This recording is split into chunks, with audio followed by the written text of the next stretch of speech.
The air in these chambers, thick, you see, not merely with the jasmine and rose that clings to every drape of silk.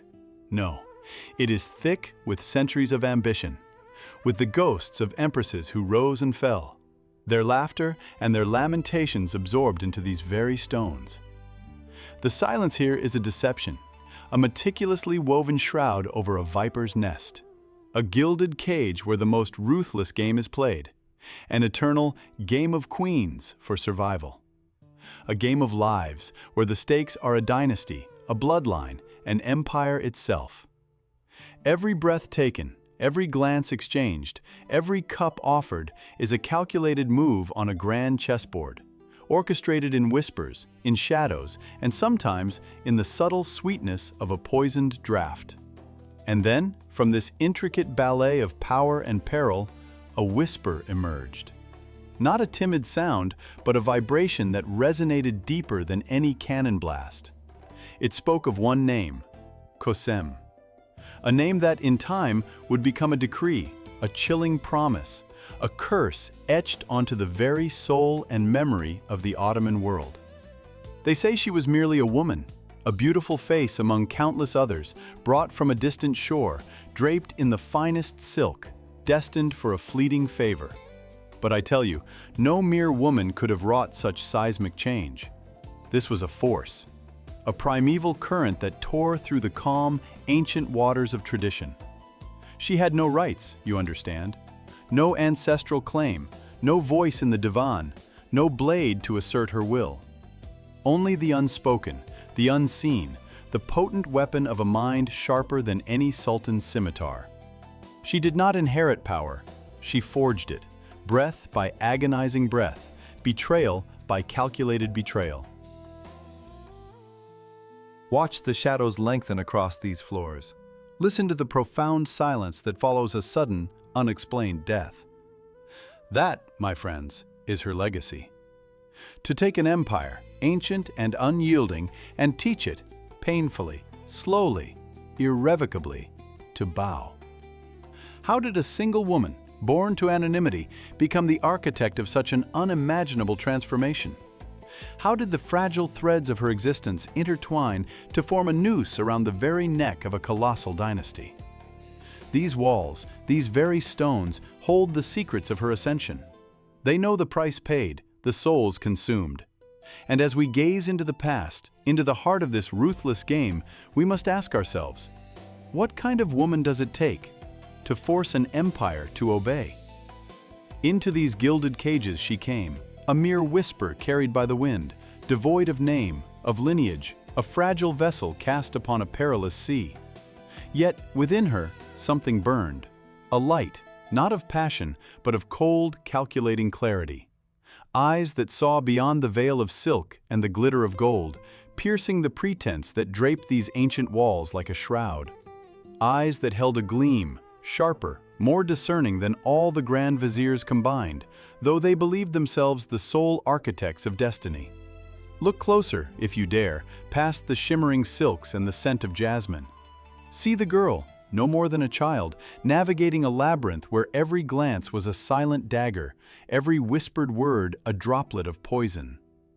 In this court, where the bloodline was both a blessing and a curse, where betrayal was a currency more valuable than gold, she learned to breathe. Not with the shallow gasps of fear, but with the steady, measured rhythm of one who understood the air itself was thick with unspoken threats. She observed. Oh, how she observed! The subtle tremor in the Sultan's hand as it caressed a favored concubine's hair. A fleeting vulnerability, quickly masked. The way the heavy silk of a courtier's robe rustled, betraying a nervous shift of weight during a tense council. The almost imperceptible change in an eunuch's gaze when the word heir was uttered. A flicker of ambition, a shadow of loyalty. She watched how quickly a cup of cooling sherbet, left unattended, could be replaced, or worse, tainted. These were not mere details. They were brushstrokes in the grand, macabre masterpiece of power that unfolded daily around her. She did not seek love, not in these chambers where affection was a fleeting illusion, easily replaced, easily forgotten. She sought something far more enduring, far more vital: survival. And in the heart of this empire, survival was not merely existence, it was power. A silent, relentless truth that pulsed beneath the marble floors and echoed in the vast, empty halls. Slowly, meticulously, she began to weave her own intricate web. From a nameless concubine she rose. Each step was deliberate, each observation a thread, each calculated silence a knot tightened. Her weapon was not the ephemeral beauty that captivated men's eyes for a season, but the sharp, unyielding steel of her mind. For beauty, like the bloom of a spring flower, eventually withers. But shrewdness, the ability to anticipate, to manipulate, to orchestrate from the shadows, that, my friends, is immortal. She learned the language of the court, not just the spoken words, but the subtle gestures, the hidden meanings, the unspoken allegiances. She understood that a carefully chosen gift, a perfectly timed word of counsel, a well-placed rumor, could shift the delicate balance of this volatile dynasty. She was learning, with a frightening rapidity, the intricate, ruthless rules of the game of queens. A game where the stakes were not merely personal triumph, but the very soul of an empire. And she, the girl who arrived as a shadow, was just beginning to play. You stand now where the air thickens with ghosts of ambition, behind these silent, watchful pillars. Can you not feel the chill that lingers? A testament to decisions made in the dead of night, whispered secrets sealing 1,000 fates? The scent of old incense, of aged silk, cannot mask the faint, metallic tang permeating these walls. The indelible mark of power, bought and paid for in human lives. This is no mere palace, it is a reliquary of ruthless will. Listen closer, beyond the rustle of unseen curtains. A name reverberates, an undeniable force: KOSEM. Twice, the Ottoman ship found itself adrift, its sultan either too young or too fragile. Twice, her hand, steady and unyielding, seized the rudder, guiding the vast empire through storms. Viziers, whose commands rattled distant provinces, found their wills bent to her gaze. Janissaries, the fierce, loyal hounds, learned to heed a woman's whisper, a single, sharp nod that could unleash or restrain their terrible might. Do not mistake this for fleeting caprice. No, this was the cold, unyielding calculation of a mind honed by decades of blood and shadow, by stark survival. The bloodline, the very pulse of this eternal dynasty, she saw as hers to command, hers to preserve.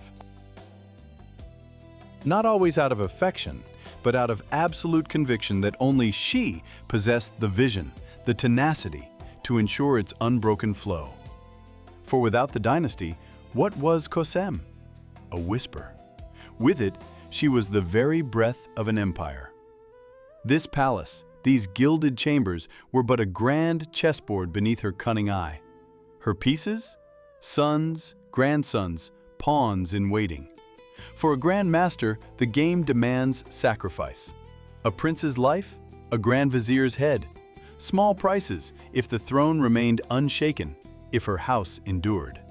How many imperial seals, once inviolable, found themselves broken by her command? How many names, destined for glory, were scratched from the golden ledger, then, irrevocably, from the earth? The sherbet, sweetened with rose and honey, often carried another, more potent flavor. A silent farewell for those who dared to dream too loudly, to plot too boldly, to stand as a threat to her order. She had woven a magnificent web, a dynasty's embrace so potent it seemed immutable. The empire, a beast of 1,000 years, had bowed its head. But even the strongest silk, once stretched to its limit, begins to fray. Do you truly comprehend the weight of such an achievement? The very power she had so painstakingly amassed, piece by ruthless piece, now tightened around her, a gilded cage. Each new dawn brought not triumph, but a fresh tremor, a new name whispered in the shadows. For the greatest threats, one must understand, often bloom closest to the heart. Her own bloodline, the very progeny she had raised and nurtured within the palace walls, became the most dangerous adversaries. The sons she had guided, the grandsons she had protected, now saw not a mother or grandmother, but a throne occupied, a rival. Imagine the silence that fell in those gilded chambers after dark. Not the peace of slumber, but the suffocating quiet of a battlefield before the first arrow flies. How many nights did she stand by those vast windows, staring into the impenetrable darkness beyond the Bosphorus, knowing that behind every ornate door, beneath every heavy velvet curtain, within every deferential glance of a servant, a betrayal might be brewing. The air, once thick with her absolute command, now carried the faint, metallic scent of poison, a promise whispered from the deep. Every meal, a silent question. Every smile, a hidden blade. This empire, which she had forced to kneel, now demanded its terrible price. To be the supreme ruler is to stand utterly alone on the precipice, surrounded only by the faint whispers of envy and the chilling echoes of past deeds. The consequences of her monumental choices, the sacrifices made to secure her reign, had finally returned to exact their pound of flesh. Her crown, once a symbol of undisputed might, had become a crushing burden, isolating her from the very world she had conquered. All that remained was the profound, inescapable silence of absolute power. What remains, then, of a woman who dared to rewrite the very scrolls of destiny? Not the whispered comfort of love, not the gentle hand of mercy, no, only a name: KOSEM. A name etched in the stone of this palace, woven into the very silk that cloaks its secrets. A stark, echoing word that carries the weight of 1,000 silent deaths, 1,000 calculated betrayals. For what did she leave behind? An eternal lesson, carved not in marble, but in the relentless pulse of this dynasty's bloodline. A lesson understood only by those who stand where the throne rests on a sea of crimson, where the future hangs by a silken thread, fragile as a breath. Sometimes, to save the very heart of an empire, one must shed one's own, or the blood of others. Sometimes, to secure the future, one must become the very thing the world fears most: a shadow, cast long and cold over generations. She did not merely rule, she forced this empire to bend, to break, to obey her will. A will as unyielding as the rock beneath this city, as swift as the poison that could end a life with a single drop. And that echo, that potent, merciless resonance of her power, her unshakable will, it still trembles in these ancient walls. A warning to the naive, an inspiration to the bold, a terror to those who dream of a crown without understanding its true cost. They say no one was meant to hear these truths, these hushed confessions from the silent witnesses of history. But this is how empires are forged. This is how the tale of power is truly written. Ambivalent, isn't it? The price of greatness,